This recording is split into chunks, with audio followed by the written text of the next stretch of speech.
Welcome back to our channel. இன்னைக்கு night ஒரு வெறித்தனமான மரண மாசான எபிசோட் அனாலிசிஸோட உங்களை பார்க்க வந்திருக்கேன். Golden Kamuy season 1 episode 3 Kamuy Mosir. சும்மா சொல்லக்கூடாது, இந்த எபிசோட் தான்யா இந்த அனிமேவோட அஸ்திவாரம். வெறும் புதையல் வேட்டைன்னு ஆரம்பிச்ச கதை எப்படி சர்வைவல், ரத்த கலரி, அப்புறம் அந்த 5 பழங்குடியினரோட கலாச்சாரத்தை ஒரே புள்ளியில கனெக்ட் பண்ணுதுன்னு இந்த எபிசோட்ல அசாத்தியமா காட்டியிருக்காங்க. நம்ம இம்மார்டல் சுகிமோட்டோவும் காட்டு பொண்ணு அசிர்பாவும் சேர்ந்து காட்டுக்குள்ள பண்ற அலும்புகள், அந்த பிளட் பாத் கரடி சண்டை, அப்புறம் நம்ம மெயின் வில்லன் சுருமியோட அந்த சைக்கோத்தனமான என்ட்ரின்னு எபிசோட் முழுக்க சும்மா தெரிக்க விட்டுருக்காங்க. வாங்க டைம் வேஸ்ட் பண்ணாம இந்த எபிசோடோட ஒவ்வொரு சீயையும் அக்குவேறு ஆணிவேரா பிரிச்சு மேய்ஞ்சிருவோம். வெறும் புதையல் வேட்டைன்னு நினைச்சு உள்ள வர்ற ஆடியன்ஸ, டேய் இது அனிமேஷன் இல்லடா, அசாத்தியமான லைஃப்னு புரிய வைக்கிற எபிசோடு இது. ஆரம்பத்திலேயே நம்ம சுகிமோட்டோவும் அசிர்பாவும் பனிர நடுங்கிக்கிட்டே ஒரு முயலை பிடிச்சு சமைக்க ரெடியாகிறாங்க. அங்கதான் அசிர்பா அவங்களோட பாரம்பரிய சிதாதப் முறையில பச்சை கறியை எலும்போட சேர்த்து நறுக்கி போட்டு சாப்பிட கொடுக்கறா.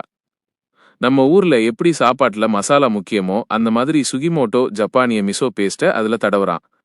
அதை பார்த்துட்டு அசிர்பா, என்னடா இது பார்க்க விலங்கோட மலை மாதிரி இருக்குன்னு அசிங்கப்பட்டு மூஞ்சிய சுளிக்கிறா பாருங்க. அங்கதான் செம்ம ஹியூமர் ஒர்க் அவுட் ஆகும். ஆனா இந்த சீனுக்கு பின்னாடி ஒரு செம்ம பொலிட்டிக்ஸ் இருக்கு. சுகிமோட்டோ மாடர்ன் சிட்டி பாய், அசிர்பா பக்கா காட்டு பொண்ணு. 2 பேரோட லைஃப் ஸ்டைலும் வேற வேற. ஆனா ஒருத்தரோட கலாச்சாரத்தை இன்னொருத்தர் கிண்டல் பண்ணாம அசிர்பா அந்த மிசோவை டேஸ்ட் பண்ணி பாக்குறப்போதான் மாற்றங்களை ஏத்துக்கிற இடத்துலதான் உண்மையான நட்பே ஸ்டார்ட் ஆகுதுன்னு டைரக்டர் புரிய வைக்கிறாரு. அடுத்த நாளே காட்டுக்குள்ள போறப்போ ஒரு பயங்கரமான கரடி குகையை பாக்குறா அசிர்பா. நம்மளா இருந்தா அலறி அடிச்சு ஓடி இருப்போம். ஆனா அவ கேஷுவலா, ஏய் சுகிமோட்டோ உள்ள போய் அந்த கரடியை போட்டு தள்ளிட்டு வான்னு அசால்ட்டா சொல்றா. இதிலிருந்து என்ன தெரியுது? ஒரு நார்மல் மனுஷனுக்கு கரடினா மரண பயம், ஆனா அசிர்பாவுக்கு அது டெய்லி லைஃப். காடு அவளை பயமுறுத்தல, அவளுக்கு வாழ கத்து கொடுத்துருக்கு. ஆனா கதை அங்கேயே நின்னா எப்படி? டக்குன்னு ஒரு ஃபைனாகுலர் லைட் இவங்க மேல அடிக்குது. இவங்களை போட்டு தள்ள அலைஞ்சுகிட்டு இருக்கிற 7 டிஎச் டிவிஷன் ராணுவ வீரர்கள் இவங்களை நோட்டம் விடுறது தெரிஞ்சதும் கதை அப்படியே அதிரடி த்ரில்லர் மோடுக்கு மாறுது. மிலிட்ரிக்காரங்க துரத்த ஆரம்பிச்ச உடனே சுகிமோட்டோ ஒரு மாஸ் பிளான் போடுறான். ஒன்னா இருந்தா மாட்டிப்போம், பிரிஞ்சு ஓடலான்னு சொல்லிட்டு தன் உசுரை விட பெருசா நினைச்ச அந்த தங்க வரைபட நகல்களை அசிர்பா கிட்ட கொடுத்து, உனக்கு ஏதாச்சும் ஆபத்துனா இதை கொடுத்து உன்னோட உசுரை காப்பாத்திக்கோ, எனக்கு தங்கத்தை விட உன் உசுறு தான் முக்கியம்னு சொல்றான் பாருங்க. அங்க சுகிமோட்டோ நிக்கிறான். தன் ஃப்ரெண்டோட வைஃபுக்கு கண் ஆபரேஷன் பண்ணணும்ன்றதுக்காக தங்கத்தை தேடுறவன் சில நாளே பழகின ஒரு சின்ன பொண்ணோட பாதுகாப்புக்காக அந்த வரைபடத்தையே தூக்கி கொடுக்கறானா, அவன்தான்யா ரியல் ஹீரோ. இன்னொரு பக்கம் தானிகாகின்ற ஒரு வெறிபிடிச்ச வீரன் அசிர்பாவை துரத்துறான்.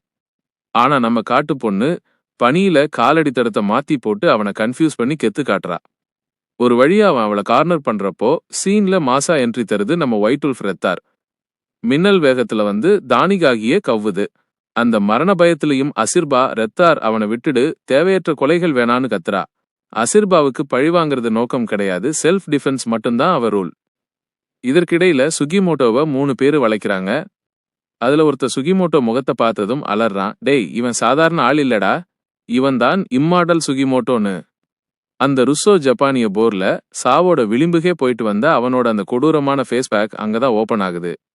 தப்பிக்க வழி இல்லாம சுகிமோட்டோ கரடி குகைக்குள்ள குதிக்க, வெளியே இருந்து மிலிட்ரிக்காரங்க சுட, உள்ள தூங்கிட்டு இருந்த தாய் கரடிக்கு பயங்கர கோபம் வந்துருது. அதுக்கப்புறம் அங்க நடக்கிறது தான் அனிமே ஹிஸ்டரியிலே ஒரு பிளட் பாத் சீன்.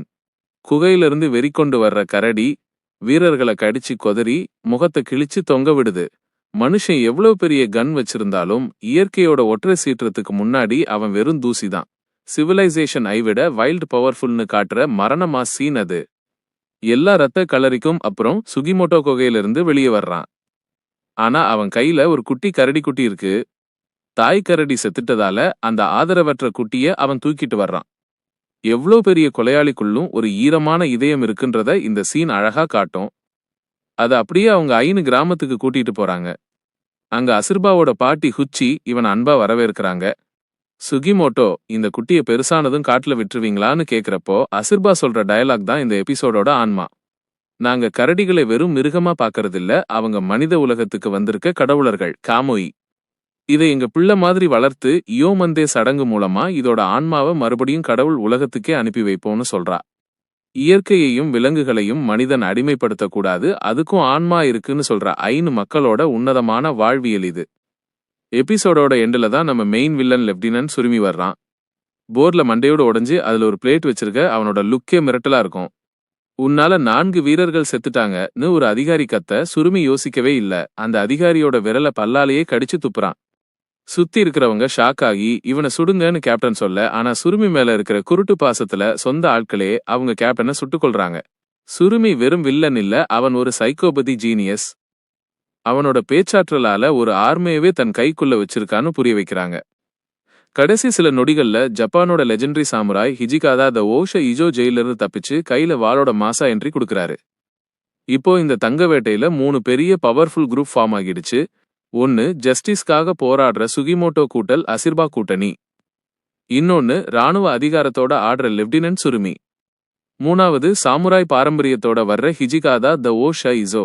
சுருக்கமா சொன்னா சிட்டி ரூல்ஸோ பணமோ காட்டுக்குள்ள செல்லுபடியாகாது. அங்கே மிருகங்களோட விதிக்கு கட்டுப்பட்டா மட்டும்தான் வாழ முடியும்.